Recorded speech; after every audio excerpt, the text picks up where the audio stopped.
first things first, you have to do a dynamic warm-up. Now what that means is a dynamic warm-up is warm-up that involves movement, okay? So what I really love to do, and I'm going to get out of breath here pretty quick, so that's just how it is, because everything I'm doing is movement. I like to do test the water first.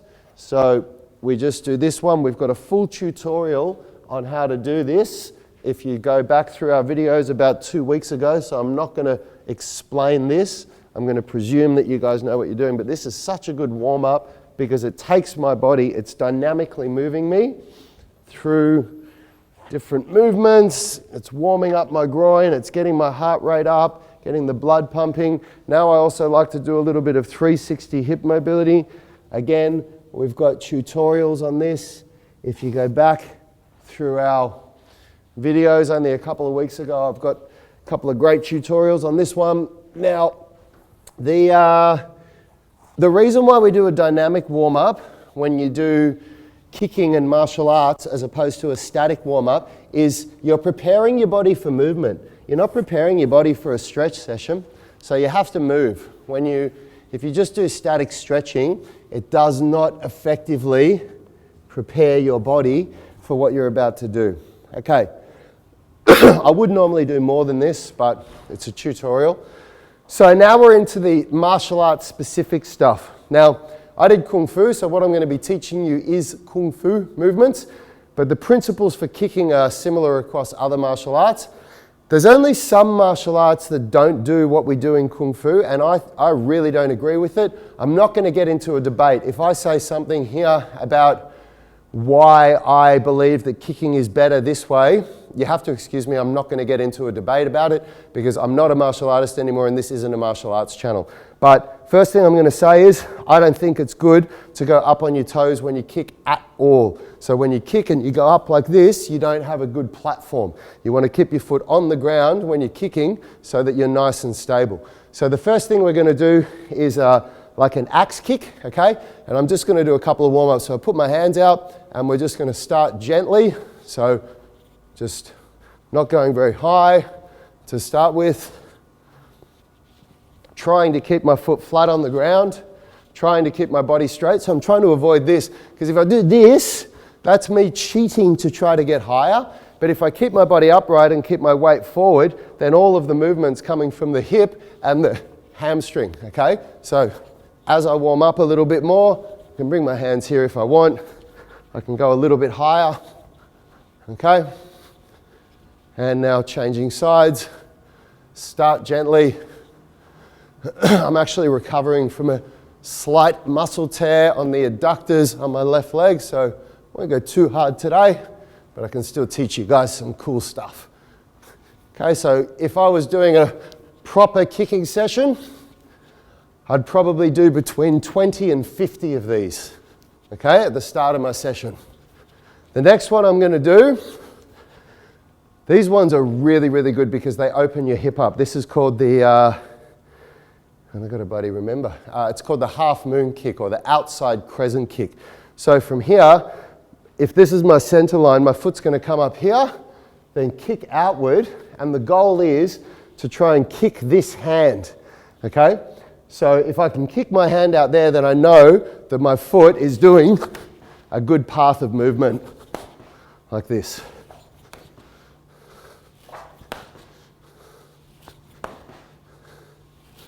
So again, between 20 and 50 reps on each leg.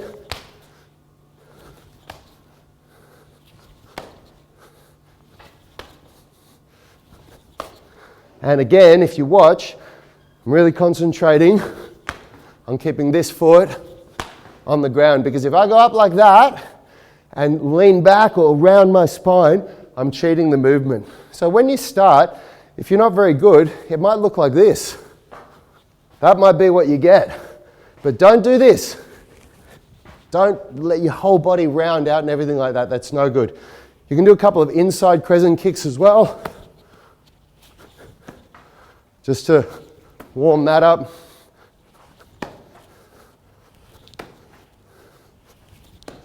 Okay, now, let me think. Now we can do a couple of toe kicks, high toe kicks. So the way we do this from here As my right leg comes up, my right hand comes down like this.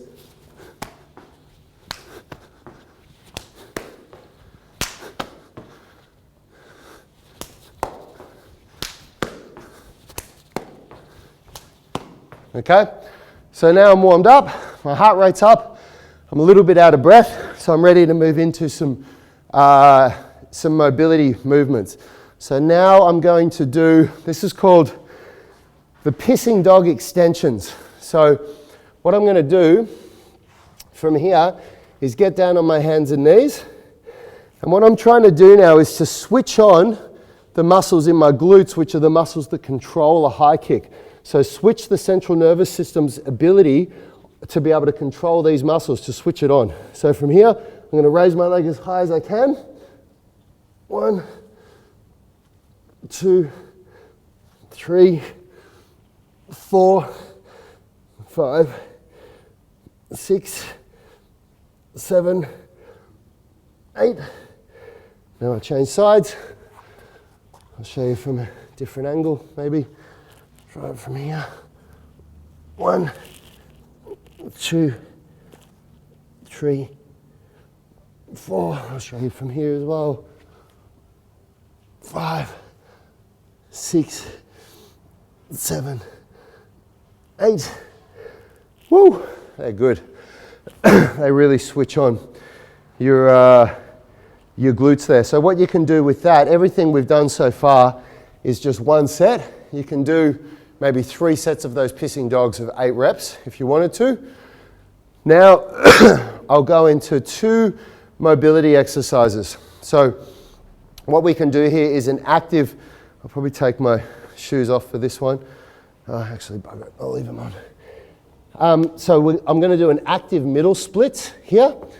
So we're going to really warm up the adductors, but we're going to do it in an active way where the muscles are working, because passively stretching before you kick is not a good thing. So I'll go down.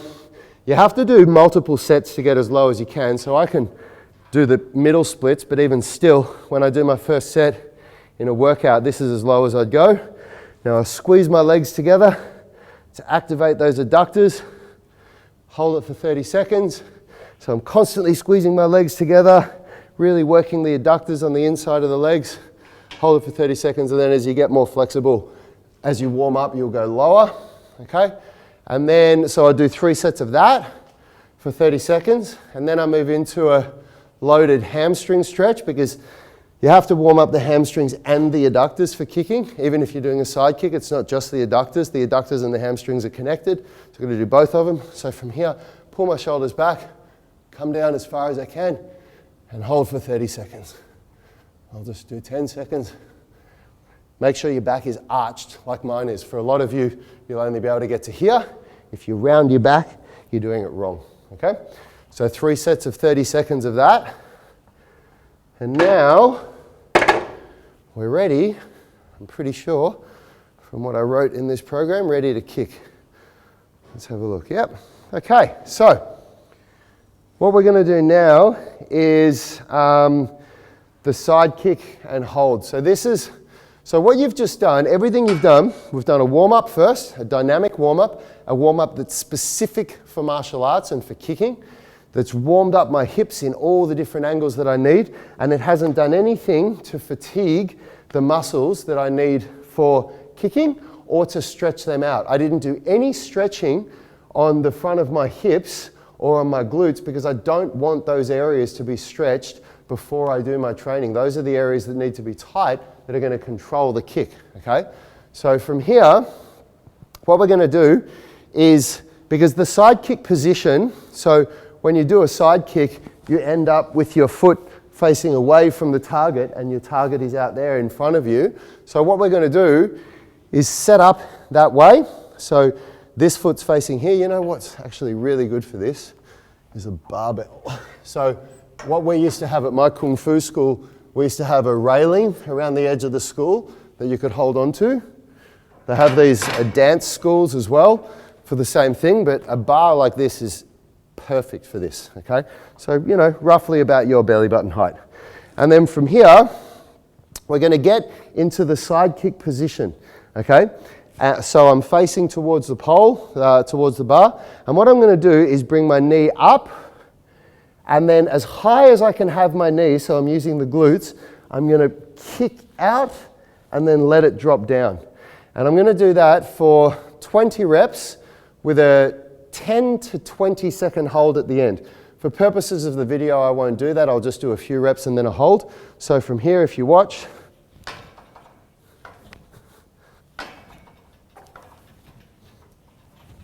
so my knee goes as high as it can and then comes around like that. Don't kick like this. That is not a powerful kick. When you get your leg up and kick that way, that's a very powerful kick because you use all the glutes there. So I do my 10 reps and then I hold. Okay? You can do it like this as well, but it won't create the same power, because when you do a good side kick, from here, you're sparring, you're moving, you come in like that. So the kick, when the footwork comes, this leg comes up here and then kicks out that way. So you want to train your kick that way. The next one we do is a roundhouse kick, and for this one, actually probably film me better from over there, Richie. So you can see I'm out of breath when I'm doing this. That's what you want. You want to be, when you're training martial arts, you want to have a high heart rate. So now from here, I'm going to stand side on to the pole. So that's what we do for the side kick, but you want to train all your kicks. You don't want to just be good at one thing. So from here, I'm going to stand side on, holding onto the pole, having my foot facing this way. And now what I'm going to do is my knee is going to come as high as it can. And for the duration of this exercise, I don't want this knee to ever drop. And what I'm going to do basically is two things. Number one is I'm going to extend my leg. And number two is I'm going to twist my body like that as I extend my leg. So from here, 1, 2, 3. So you can see as my leg extends, it drives me into that kick. 4, 5, and 20 reps, and then of course hold it for between 10 and 30 seconds at the end. And then when you get more advanced with that, you can actually do that one just standing up on your own. I haven't done this for 10 years, so we'll see how I go. Okay, so where you start like this, oops, and you try to do it without losing your balance like I am. And that really burns your thigh. So your quadricep and your glutes will get a wicked burn when you're doing that. And the strength that you'll develop from that is phenomenal. And then the last one I want to do is a toe kick. So from here, we just want to strengthen this. So what I'm doing here is, what's really good is actually if you hold your hand, so you focus on keeping your knee into your hand, and you kick without anything else moving, and then on the last one, hold it for between 10 and 30 seconds. Those are, you can see I'm out of breath now, I feel like I've done a good workout. Those are the main exercise. There's so much you can do, honestly. There's so many more things, but that's a really good way to get started. Now, you have to excuse me, because trying to talk and catch your breath at the same time is not the easiest thing. So, what you can see, what we've done there, is the whole workout. That whole workout, you can make it take as short or as long as you want. Like even just doing what I did just then, if you did that daily, but you do both legs, of course, that'll have a massive impact on your kicking ability. But to be able to get to where I got with my kicks, we used to do every day, we'd probably spend about, I don't know, anywhere from half an hour to 40 minutes on kicks. And you would do, and I've learned a lot more since then. Some of the stuff that I've taught you out there, I didn't actually learn from Kung Fu or martial arts. Now I understand more about the principles of developing flexibility and developing strength in the body than I did when I did martial arts. And what you want to do is, the number one thing is do a dynamic warm-up, like what I showed you. Number two is to stretch the areas that need to be flexible, so the hamstrings and the adductors, not the quadriceps and the glutes. Don't stretch them because you want those muscles to be tight. You want them to be strong. You don't want them not to be stretched. You'll stretch them at the end of your kicking session, of course. You need mobility throughout your whole body, but for the actual purpose of the kicking session, you want them to be tight. And then number 3 is that you strengthen the muscles that you need to use for the kicking by doing kicking exercises like what I showed you. And if you do that and you do your dynamic warm-up, 3 sets of the active middle splits, 3 sets of the hamstring stretch, and then I'd probably do 20 to 50 repetitions on each leg of each kick with a 10 to 30 second hold at the end. And if you do 1 set of each of those and you do that every day that you train, you will get some really good kicks. Is there any? Yeah, Stephen's got a question. He's asking, how does kicking in martial arts compare to regular calisthenics training in terms of developing strength and flexibility? So Richard, sorry, what was his name? Stephen. Steven's asked, how does kicking in martial arts compare to regular training in calisthenics in terms of developing strength and flexibility? It's a broad question, Stephen. I don't know how I can really answer that because it's totally different. It's a very different principle. You know, in calisthenics training, you're working on strength. It's usually your upper body, you know, calisthenics. I mean, they talk about build legs with calisthenics strength, but I don't think it produces very good results. So it's usually for the upper body, and it's quite different because you do, you know, the way that you get your volume and you do sets and reps. Whereas when you do training for kicking, you do what I, you know, just did there. So you can do more volume, you can do reps. I mean, as you get better, you can do things like you can do everything that I just did with weights on your ankles. So in a way, it's the same where you still use progressive overload. So you progressively overload what you're doing. You manipulate the volume and intensity each week. But in another way, it's just completely different because the exercise selection is so different. Hey, we've got a couple more. Yeah, hang on, Yanni. Sorry, guys. Yanni's calling out a couple of questions to me. Said, love doing testing the water for warm-up. It's a great drill. He's then asked, on the pissing dog extension, are we trying to keep the lower back flat and neutral? So Quox asked, on the pissing dog extension, are we trying to keep the lower back flat and neutral? In all honesty, you can really kind of do it however you want on that one, bro. You can even, as a beginner, when you do that pissing dog extension, you can actually, if I'm raising my left leg to the side, you can actually put your right elbow on the ground to allow you to twist more. So there are other moves, other pissing dog variations and other moves like that that are designed to create that end range strength where you really do lock your body in, but on that one you don't have to. So just focus on the easier version, bring your opposite elbow down on the ground, and the harder version, bring your hand on the ground, and just focus on raising that knee as high as it'll possibly go. So you're really opening up with the glutes and then just kicking as high as you can, but you're not doing that fast. When you do those ones, that's a really controlled movement. Whereas when you do all of the kicks that I did, they're fast. Each time you kick, you are kicking as fast as you can. And this is something that you should understand with a kick as well. Kicks don't start fast. Kicks start slow and then speed up through the movement. So you don't go full pelt from the moment your foot leaves the ground. From when the foot comes up off the ground, it comes up relatively slowly and it gradually increases speed so that by the time you create impact, you're doing full speed. And that does several things. Number one, it conserves energy. Number two, it gives you an opportunity to make changes to what you're doing halfway through the kick. And I know that this is really down to the style of a martial art, because I know if somebody does karate or kickboxing or taekwondo, they're going to argue with me until the cows come home. But as I said before, I'm not here to debate about martial arts technique. I'm just telling you what I've done. And in wushu, when you kick, the way that you raise your knee up like that for any kick, you can actually turn it to any other kick. So I can do from there a toe kick or a roundhouse or a half moon or whatever. So by starting relatively slow, if I see that somebody comes up for a block, I can change what I'm doing before I go into that explosive moment of it.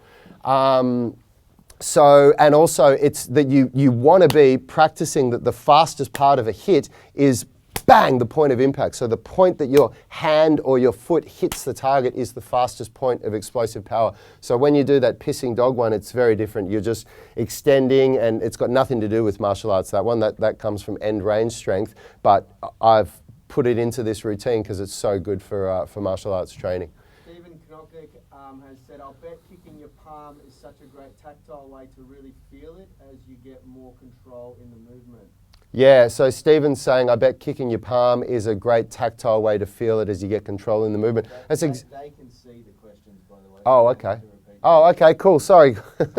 You guys can all see the questions, can't you? I don't know if they can see the questions, though, after we're live. I think when we're... Yes, they can. Yeah, okay, all right, cool. Okay, cool. So, yeah, man, it is. When you, you know, the way that when you hold your hand and you learn to kick that, like it, I mean, clearly I did martial arts for over a decade, so... and the biggest thing about, like, you have to work very, very hard to develop skill, strength, and flexibility in anything, but to maintain it is very easy. I mean, I swear to God, what you guys just saw me do, I swear to you, is the first time I've done any kicking like that in, I'd say, at least 8 years. It's been a long time since I've practiced that stuff, and I can still do it. I'm not as good as I used to be, but I've still got 80% maybe of my ability, because the hardest thing to maintain is the strength and flexibility. And if you maintain your strength and flexibility, then the skills that you've worked for in other areas are always going to be accessible to you. So you're going to love this next one. Stephen Knopnick said, thanks. I'd love a series of videos just like this for more martial arts movements you think are really beneficial. Definitely a fun way to develop mobility. Yeah, so Stephen wants a whole series on martial arts movements that are good for mobility. Yeah. Bro, shout out. Look, bro, I'll tell you what. If we get enough interest, everything that we do on this show is based on what you guys want. Unfortunately, we don't. You know, we want to give things that our broader audience wants to see. So if only one person is asking for something, we don't believe that's very fair, because we've got over 10,000 people that have subscribed to our channel. But if the broader audience wants it, man, if we get enough people saying, show us more ways of getting mobility with martial arts practice, then I'd be very happy to help you with that. That's something that I'm very passionate about. And yeah, I'll be happy to help you with that. Who am I giving a shout out to, Jan? Shout out to Ferrographic. So shout out to Ferrographic. Thank you for watching. Much appreciated. Just ask them ask them to comment where they're watching from and what moving the show 2 hours later is going to do. Oh, Yanni's asking me to get you guys to comment on where you're watching from in the world and what moving the show 2 hours later is going to do for you. Is it going to be a good thing or a bad thing? So we would like to know. Besides that, I think that's everything. Unless anybody else has got any other questions, so I'm looking over here because I can see the screen up there. If anybody's got any other questions, let me know quickly before we finish the show, and I'll answer them for you. For those of you that want to get better at kicks in martial arts, I swear to you, if you practice that routine daily, you are going to see some phenomenal results. Like anything else, it's going to take time, and you're going to need to give it 6 months before you see any real change. But if you do it, you will see some massive change.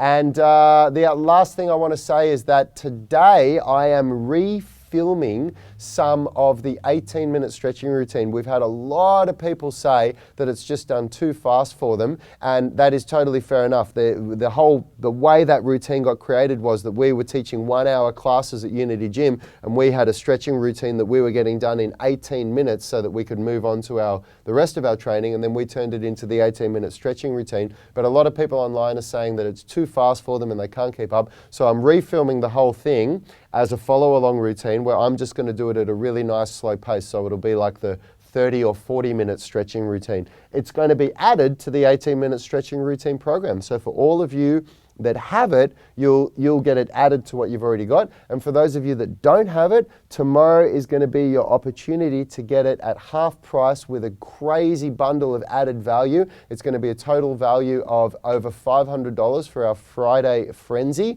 and you'll have 3 days, 72 hours to get it. When I say tomorrow, actually it's not really tomorrow, because we're on Wednesday in America, and our sales go live in American time, but in America, Pacific Standard Time at 8 a.m. So about another day and a half from where we are now, that'll go live, and you'll have your opportunity to get the 18-minute stretching routine, the loaded mobility routine, the ultimate warm-up routine. So 3 amazing stretching routines that are totally different, plus our nutrition program, our intermittent fasting program, and a bunch of other added value. It's a really good opportunity for you guys to get it. Okay, give a shout out to Pablo Cora, And watching from New York. Pablo, thanks for tuning in, brother. Thanks for watching from New York.